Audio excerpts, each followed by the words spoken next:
Hello, Titan family, and welcome to another episode of Fram and Friends podcast. I'm Matt Olson, and I'm honored to be here as we take the show on the virtual road to visit with one of Cal State Fullerton's most prominent and active alumni. As per usual, here to kick things off and introduce our guest is our host and your president, Fram Virjee. Well, hey, everybody. I'm glad to talk to you, even though it is virtual. I miss seeing you. I miss being on campus and being close to you and finding out what's going on with your life. Been trying to keep up with you, as many of you as I can virtually. I know we had our town hall, which was successful, and our university awards ceremony. I want to make sure we recognize all those folks. It was a great time. But today, I don't want to waste any of this precious time because we have an amazing guest. We are so lucky, you guys. We have Congressman Correa with us today. And I will tell you, I've been part of the Titan Nation for about 3 years now, and I've loved every minute of it. And I met Congressman Correa almost right from the start. He sought me out, and he won't think this is true, but he wagged his virtual finger at me, and he said, "You better do a good job because this is my alma mater, and I don't want any problems. We're going to make this place greater and better." And he has always shown up for us. Lou, welcome to the show. Very glad to have you. Dr. Fram, it's good to be with you on this show, and you're absolutely right. I did call and tell you that you better do a good job, but I also added that I was there to work with you as a team to make sure that the job got done. I'm a Titan. I'm an alumni, class of 1980. You blink and 40 years go by. But Cal State Fullerton, it's a great place to go to school, great educational experience. And I meant it when I called you and said, great legacy, you got big shoes to fill, because Cal State Fullerton has really done a great job of educating our blue collar, our middle class here in Orange County, and we have tremendous alumni that have gone on to do great things. And so both Dr. Fran and Lou, the congressman, we got a lot of on our shoulders. We got a lot to live up to. You're right. Lou, I want to start just where you did, which is with your roots. I know you grew up in Anaheim. I feel like I could, when I'm in my office, I could throw a rock. If I was a Titan pitcher, I'd be able to throw a rock and hit you. And that you still have deep roots in the community. In fact, I understand you live just a couple of miles from your childhood home. Can you tell us what it was like growing up in Anaheim in those days? What did your parents do for a living? How was elementary school, high school? What was it like to be in Anaheim back then? Great question, Fran. And Dr. Virjee, that saying, the more things change, the more they stay the same. Today, I represent Central Orange County, those same neighborhoods I grew up in: Anaheim High School, Santa Ana High School, Magnolia, Savannah, Catella, Santa Ana Valley. And the beauty is, when I see those kids, they have decisions to make like I had. They have the same challenges at home. The parents, blue collar. My dad, factory worker, still around. God love him. 92 years old, still crusty, grumpy. But you know what?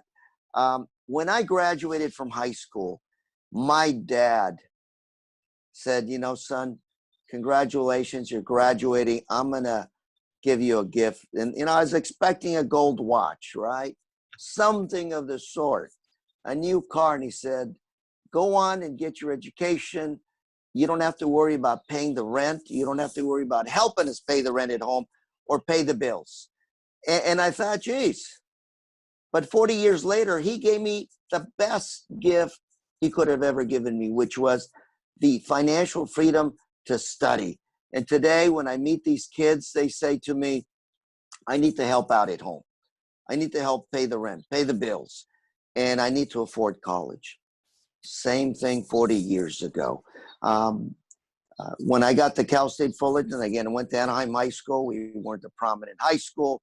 We weren't one of those good performing high schools. We were just lucky to graduate, and sports got me through there. And when I got to Cal State Fullerton, I had to take remedial English, remedial reading, remedial math. And Cal State Fullerton was the ticket for me. It did it for me. 4 years later, I graduated with high honors, got accepted to all the major universities. And as I look back at my days at Cal State Fullerton, I think to myself, that's what I needed. I needed a place that I could afford, a place that was a teaching institution, because, you know, you have a lot of institutions that don't want to really teach. You have faculty that are there to do the research, and you're supposed to learn the stuff on your own, kind of like law school. But to me, when you're a kid from the hood, you need that extra help to make it through. Cal State Fullerton was the place. And I have to tell you, the counselors, the teachers, my fellow classmates, a great family, great family.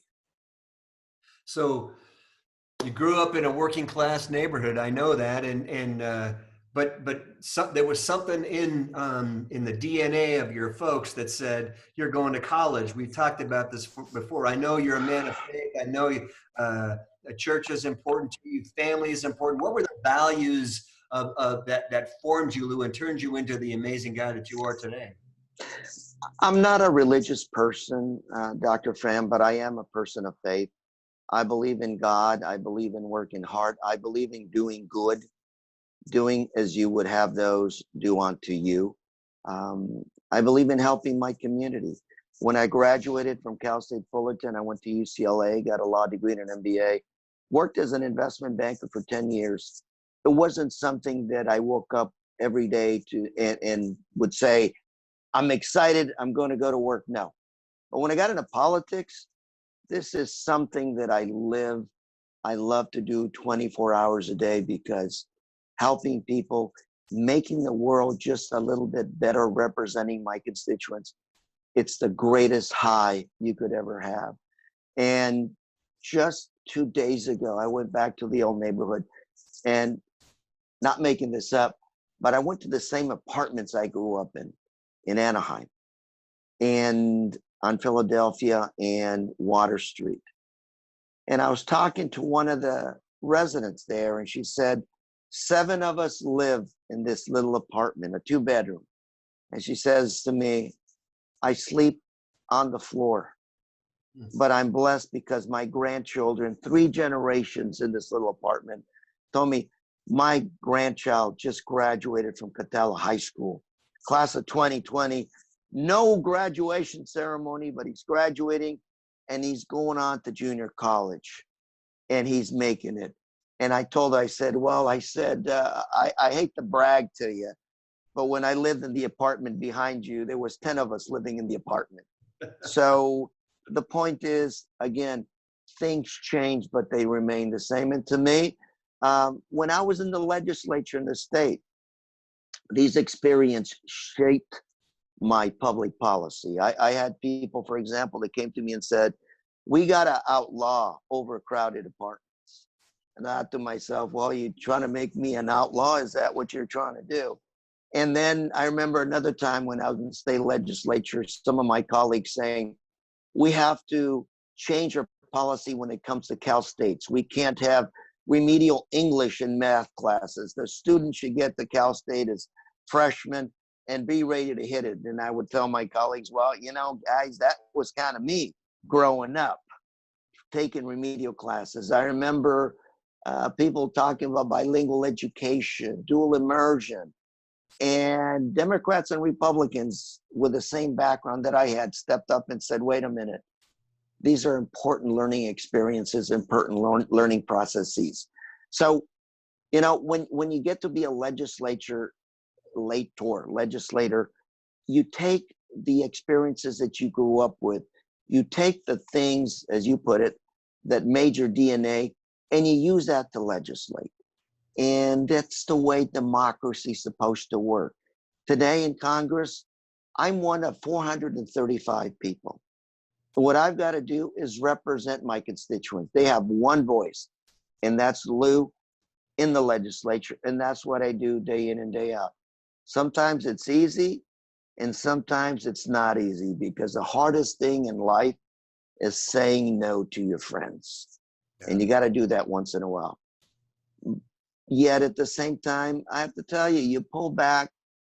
I look at my immigrant experience. I look at my parents. I look at my neighbors, and I say to myself, this is the greatest country in the world. It's not perfect. We have challenges, but it's the greatest country in the world. Where else could you take a kid from the hood who got lucky, who hung out probably with the wrong people at the wrong time, but never really got in that kind of trouble, and is now in Congress? I don't know where else in the world you get that. And to me, that speaks to the American dream, that it's still alive. The American dream that if you work hard, you believe, you keep the faith, it can make miracles happen. You can achieve your dreams. And this is kind of the story I have that I share with the young people in the neighborhoods when I see them. I like to tell them, that's where I grew up, like this lady. You're lucky it's only 7 of you in that apartment when it was 10 of us when I was growing up 40 years ago in this area. People need to know that there is a pathway, and you have to show them that the pathway is one that's right in front of you. And it's not a crime to be poor. It's not a crime to have to take remedial classes. It's not a crime to live in a situation that maybe is challenging. So I remember the first time we met, Lou, was on campus when I came to speak on a Saturday with you to one of your cohorts from your program for high schoolers that are getting ready for college. And I listened Our to Young Congressional Leaders Program, that's correct. Yep. And I didn't know you well, but I fell in love with you, buddy, when you told your tuna story. Tell your tuna story. My tuna story. Now, prerequisite, those cans of tunas have to be 12 ounces. And the story I tell people that going to Cal State Fullerton gave me the blessing of not having to work. Instead of taking that time to work, I took that time to study. Okay, I'm just a kid from the hood. I got to work extra hard to make it happen. And in those days, I didn't have money to buy a lunch on campus. So what I would do is I would take a can of tuna with me to Cal State Fullerton every day. Take my little can opener, because those days there weren't pop tops. You had to open it up. And I would find a little secluded place on the grass, and I would eat my can of tuna with a cup of water. And I told people it didn't cost me much. And what it did is provided me a good, nutritious lunch that would just hold me over till 9 or 10 p.m. when I'd go home. And that's kind of the way I survived. I got to tell you, it was a good formula, because I was lean. I was a fighting machine because I spent a lot of time in the gym. And with that kind of a diet, I actually looked pretty good in those days. But my point to people when I tell them that story is, where there's a will, there's a way, okay? Sometimes you just got to tough it out. You got to figure it out, but you can do it. And that's the beauty of this country. You can do it. You just got to figure out how to do it. Can never take no for an answer. Can never say it's too hard. You just got to figure it out. So I also know that you mentioned, you touched on it. You were a little bit of a workout fiend when you were in college. I know football was important to you, and that weight room was important to you. How did you balance, tell our students, how did you balance the athletics and that sort of piece with your studies? Well, I have to tell you, I went back to campus and I saw that beautiful new gym, and I'm just so jealous, because in those days, all we had were really just a lot of heavy iron. And to me, working out and being athletic is not about balancing, it's about complementing. And I tell kids that if you really want to do well in studies, you got to work out, because that feeds your brain, your body with, blood circulating to your brain, making you smarter. And more importantly, it reduces the stress, okay? It wakes you up when you're at 4 p.m. and you just can't study anymore because you've been in the library 3 or 4 hours straight. You go work out for an hour, you come back and you're ready to hit it. And it was interesting because we did create kind of a little bit of a clique there. One of my workout partners was a guy whose name is John Brown, Cal State Fullerton alumni, JB. He's Mr. Universe. He was Mr. Universe a couple of times there. And you ought to Google him, John Brown bodybuilding. And I'll tell you, he taught me some discipline. You work out with JB, and you better not say that you can't do another rep, because he'll force you to do 2 or 3 more reps. And he enjoys watching you in pain. But that's the kind of determination working out under those conditions creates in you. That shapes your DNA. That kind of discipline I had working out is the kind of discipline I had studying. So it's complementary. It's not balancing. It's one working with the other. And I truly believe that if I don't work out, I'm not as good at my job. And today in Congress, we have a gym. There's a gym in Congress in the basements, and both Democrats and Republicans work out about 6 in the morning Eastern time, which is 3 a.m. our time. And all of us there work out. We make great relationships. We talk about issues. We share stories about our family. I've met guys that played running back for Alabama 40 years ago, guys that played for Notre Dame, for Clemson, for USC. And you get to share these stories with each other. You find common ground, common areas of interest where you can build and you can find ways to work with each other. One of my bills that's moving through the legislature right now has to do with research in cannabis and veterans. My principal co-author is a very conservative Republican from Louisiana, okay? Wow. The way I met him, the way we got a relationship was working out. Then when I needed him to be my author, said, hey, buddy, let's talk. You want to help veterans? And at first he said, well, the subject matter. And then when I explained to him what I was doing, he came on board. Took a little bit of work, but he came on board. And my bill is moving through the legislature right now. And the point is, working out not only is about physical, but working out is also a place where you make relationships. You build friendships, and you develop lifelong lessons on how to work with people. So when you think back on Cal State Fullerton, how did you decide what to study, and why did you study what you studied? Laughing again because you're hitting all the highlights here, because I came to Cal State Fullerton, I think, as a political science major. I moved to engineering. I moved to business. I ended up in economics. And so I tell the kids, don't stress out over your major. Just find a passion. Find something that you like, and success will come later on in life. If you are doing something that you're passionate about, you'll be doing something that you're going to be good at, and you'll be successful. Money is secondary. Nobody ever listens to that, but money should be secondary. It's your happiness, your health, your family, and then money. And the way I got into economics, I was economics major, was took a couple of classes in the major, and I was really fascinated and turned on by just the subject matter. I came very close to going and getting a PhD in economics. Maybe someday I will, because I just love the topic. But to me, it was something that I loved. It was something that made sense to me, and something that I was good at. It all came together. And I'm very happy that I majored in economics. But again, the reason I was able to go from, 3, 4 majors to finally figure out economics was that I could afford it.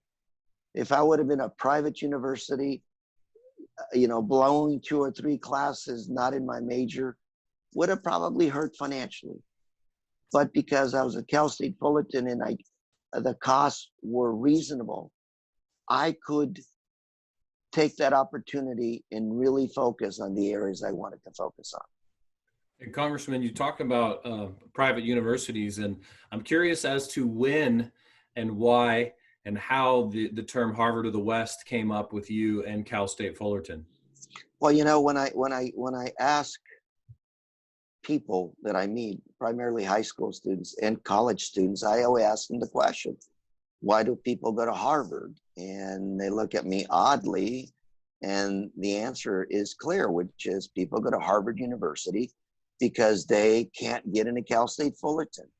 And of course, when people laugh, I set them down and I say, think about this a minute, okay, folks?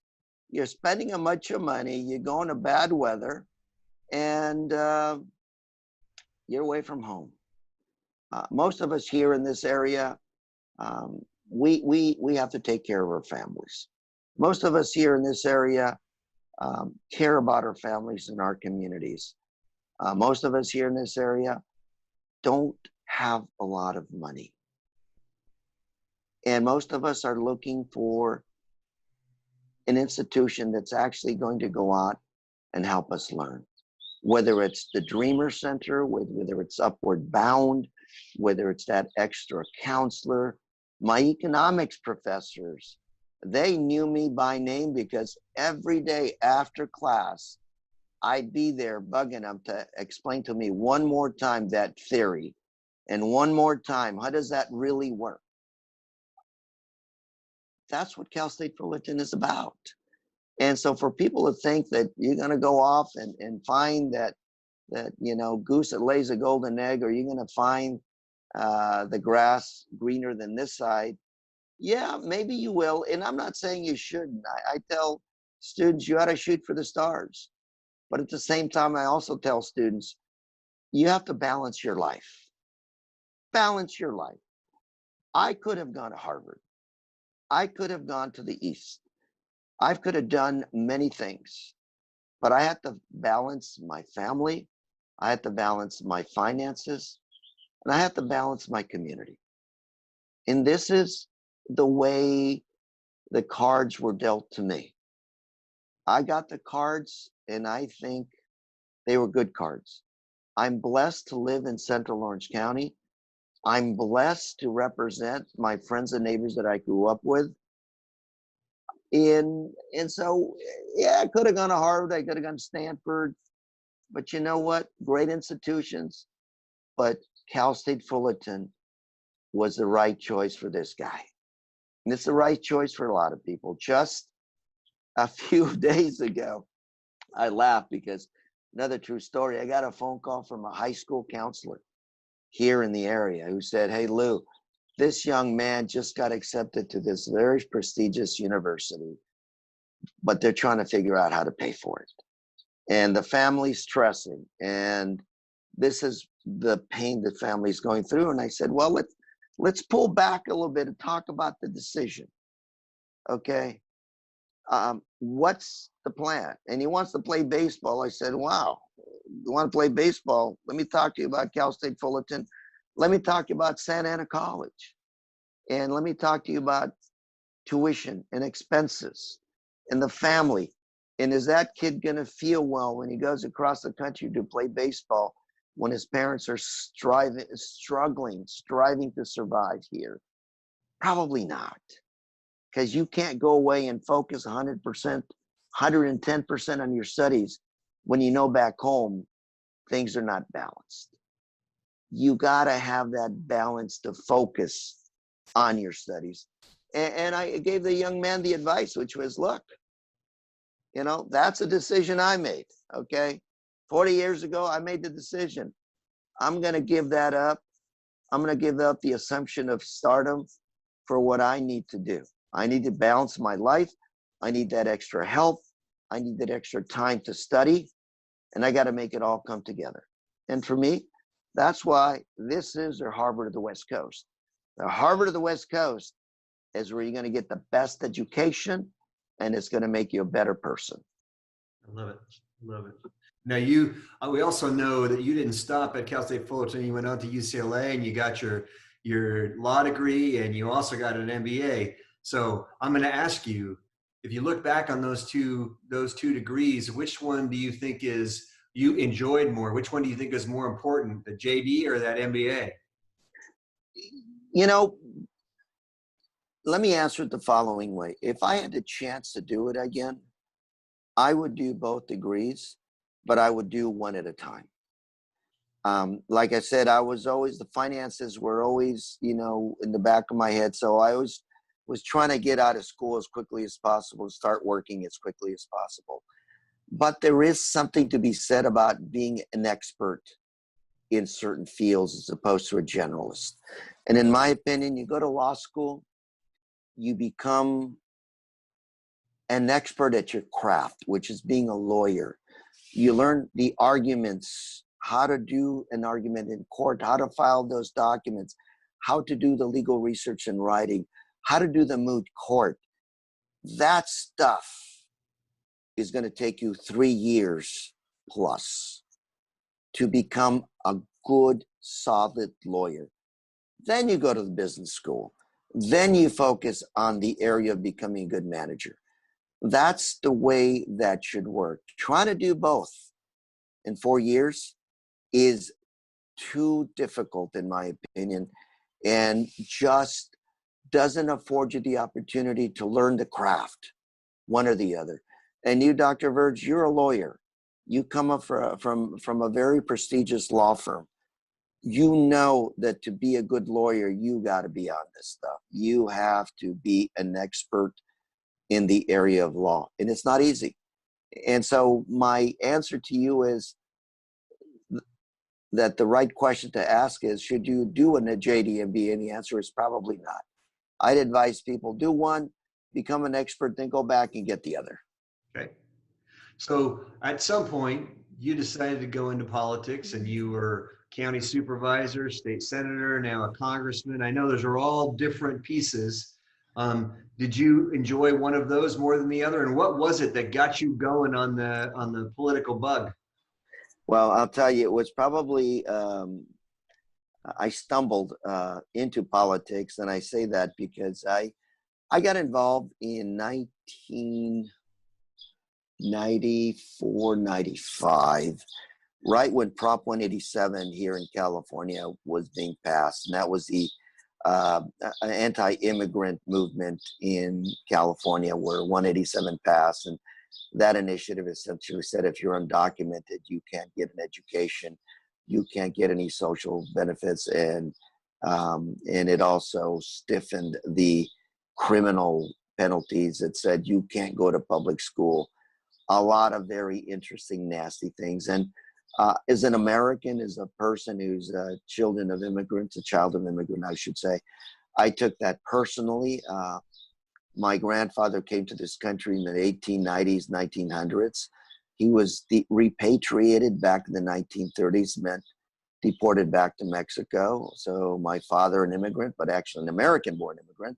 So you begin to see patterns emerging when it comes to history, immigration policy, politics, movements.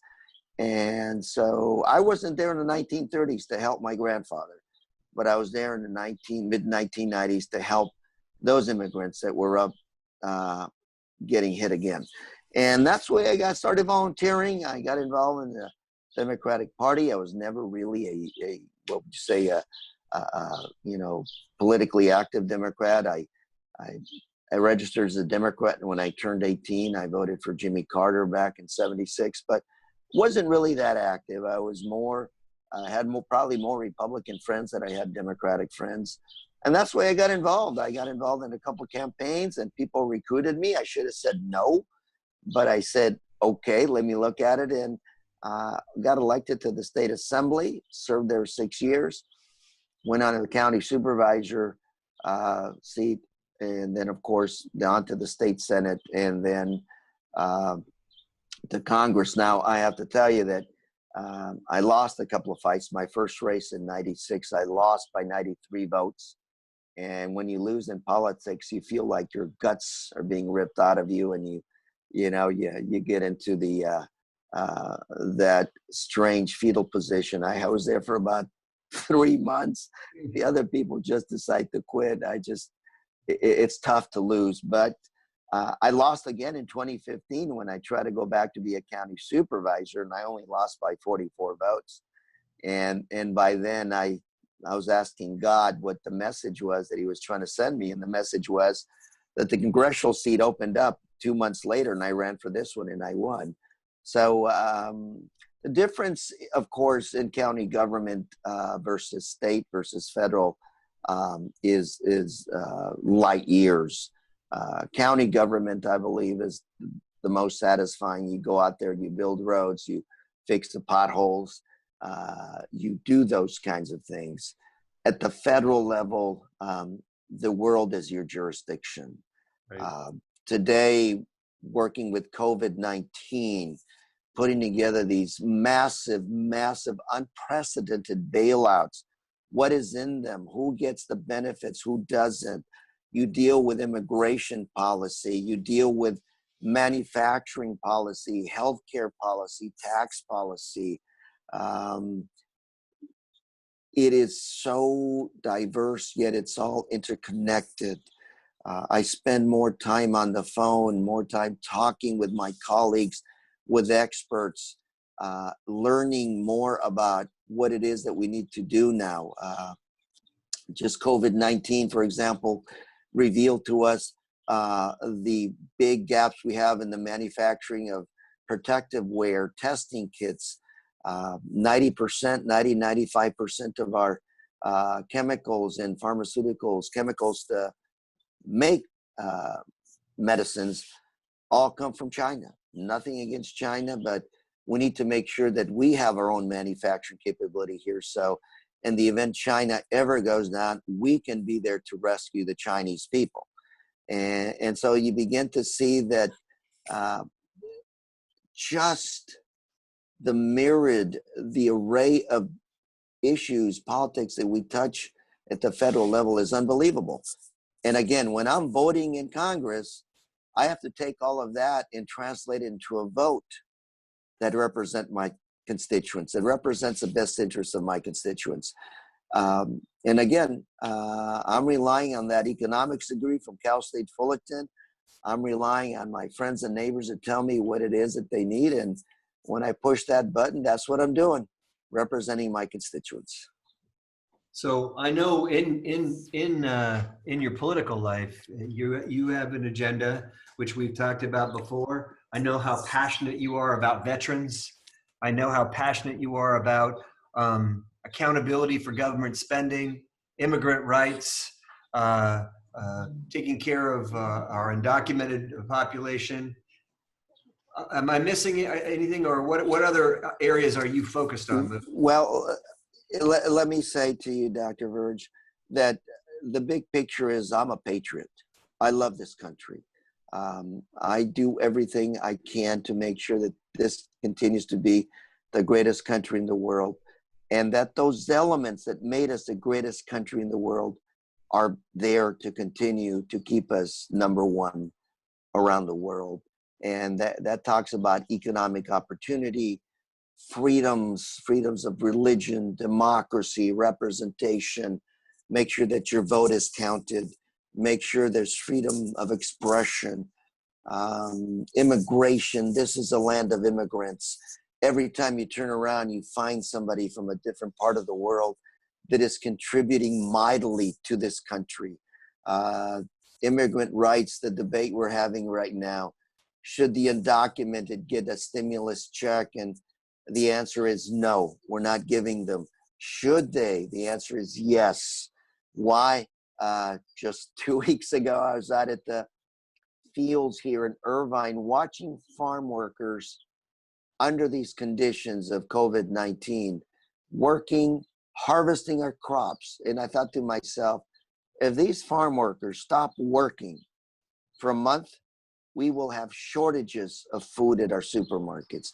In the Midwest, poultry plants, chicken processing plants, all employees, most of them I should say, are undocumented. They're immigrants, refugees. And I don't think anybody would say it's a good public policy to hammer these folks and deport them. You need them. We need them for our food supply. We're talking national security. And as a patriot, I believe, among many things, two basic tenets. Number one, we have to be food independent. We need to be an exporter rather than an importer of food. Otherwise, we put ourselves in a very perilous position. And in terms of energy, we also have to be energy independent as opposed to be dependent on OPEC or other powers around the world. Why? Well, when I was going to Cal State Fullerton, guess what? We had 2 OPEC oil embargoes. And I remember, waiting at 5 in the morning to try to get 2 gallons of gas. Gas went up 2 or 3 times that I was paying overnight.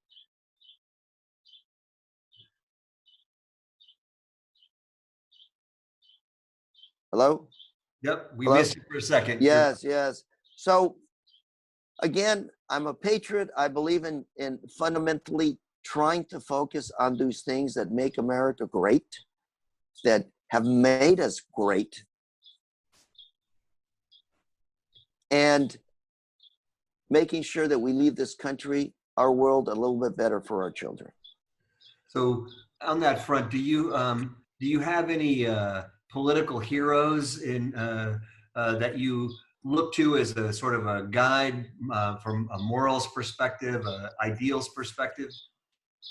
You know, I have many heroes, and looking back at my life, I think one of the people that is clearly heads and shoulders above all is my mom. And I get emotional when I talk about her. I lost her 4 years ago, 3 months before my congressional election. But you had an immigrant who came to this country cleaning hotel rooms. That's what she was doing, cleaning hotel rooms at $1.60 an hour to help us make it. Never complained, just worked hard, did the best she could for us, and just hard-working American. Became an American citizen when she was 70, and after that, never missed a vote. And she would always, when I would have the time to go over and visit her, she would just bend my ear about politics. And it was just wonderful to see this 80-year-old woman just watching the news and devouring the political information. And whenever I'd come over, she would read me the riot act. Why are they doing this? How can they do this? You have to fix it. Yes, mom. Yes, mom. So she was my hero because you know what? We survived with very little. And as much as we struggled, she made it happen. I remember when we were kids, we didn't have a TV, and she went out and rented a TV for us. We didn't have enough money to buy a TV, so we went out and rented a black and white TV. Wow. And that lasted for about 3 weeks because then we didn't have money to pay the rent, so we had to give the TV back. But I thought to myself, she knew we couldn't afford it, but she was trying to make us just a little bit happier. So she is clearly my hero and one of those individuals that I look for lessons about life. Okay. So, Congressman, I know we're running short on time. And before we let you go, I wanted to talk about your involvement with the university as an alumni. It's constant and it's ongoing. You're always engaged. Just the other day, you were at the Northgate Market for the Latino Communications Initiative. You're always present. What would you say to our nearly 300,000 alumni who may not be as engaged in the Titan family as we like them to be? Well, I would tell them that I know what they feel. I get pulled 100 different directions, and sometimes it's hard to communicate, to give back to those institutions that gave us so much. But I would stop and ask the alumni to reflect on not just giving, but making yourself better, because the connections we can make as an alumni, the benefits we get from the alumni programs, from the institution, from the university are still there. I'm still benefiting from hanging out at Cal State Fullerton. I have a son who's a student there. And I'm going to be spending as much time as I can at Cal State Fullerton, not because I have to, not because I'm an alumni, but because it's good business sense for me to go and continue to be educated and get those benefits from being a Cal State Fullerton alumni. So I'd say, come hang out with us, come and mentor some of the kids, let them know about the hard knocks of life and how you made it. These kids want to hear from you. So Lou, as Matt said, I know we're running short on time. I'm going to ask you one more question, but I'm going to take you back for a minute and tell you something too. We were in Washington. We came to Washington with a group of students. I think it was 2 years ago now, and we were visiting all the congressmen and the senators, and they would sit down with our kids and they would say, "Oh, don't worry, everything's going to be great, and life is wonderful, and life is perfect, and you just have to work hard, and it'll all work out." And land of opportunity, all things which are true. And then we came in and we sat down with our students. And, a couple of our students were undocumented. Some of our students were from families that were quite impoverished, and they were wondering how they were going to pay for school. And you looked them right in the eye and you said, I'm not going to pretend with you. I'm going to tell you that I can do my very best for you, and I will do my very best for you in Washington. But things may not work out the way we plan. And so you have to be prepared. You have to be strong. You have to be resilient and know that in the end, this is up to you. It's what you can do. Take what you've been given by God and make it something special. But you didn't sugarcoat it for them at all. So here we are, 2.5 years later, in the middle of this COVID epidemic. These kids have had to move to virtual learning. They're home. You said you lived in an apartment with 10 people.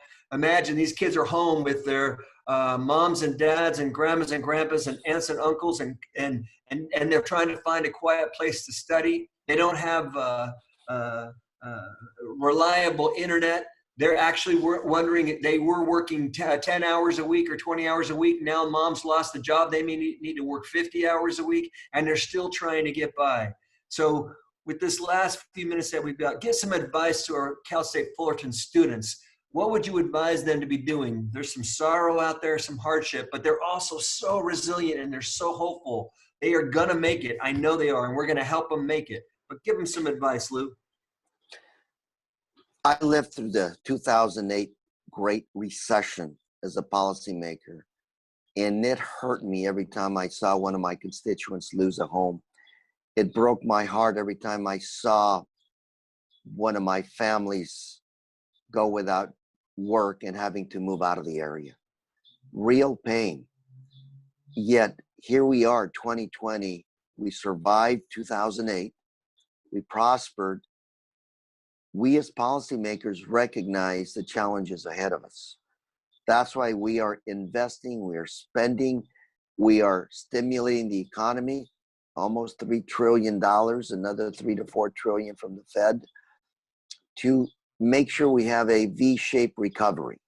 What that means is we're going to try to get the economy pumping again on all 8 cylinders as quickly as possible. Same advice applies, which is don't sit there and wait for this opportunities to come to you. We have to be home, we have to be safe, yes, but you have to continue to dig around, look around, make the calls, talk to people, communicate, and know that you're not alone. My office right now is calling seniors, asking what can we do for you. This weekend I spent probably 8-9 hours giving out food at food pantries. We're helping each other out.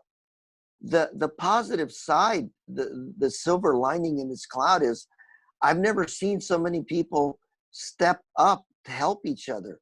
I've met neighbors that I never knew I had in my neighborhood because we all go out walking.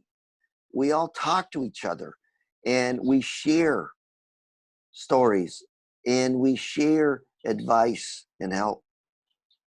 This is a great time to step up and let's be creative. I'm here to help as well. My office is in Santa Ana. I'm here to help, give advice, and recommend. But I'm with you. We're all in the same boat. You're not alone. Don't stress. Stress is like a rocking chair. It gets you something to do, but it gets you totally nowhere. So what I need you to do is get off that rocking chair and take action. Make calls. Just dig around and see what's out there.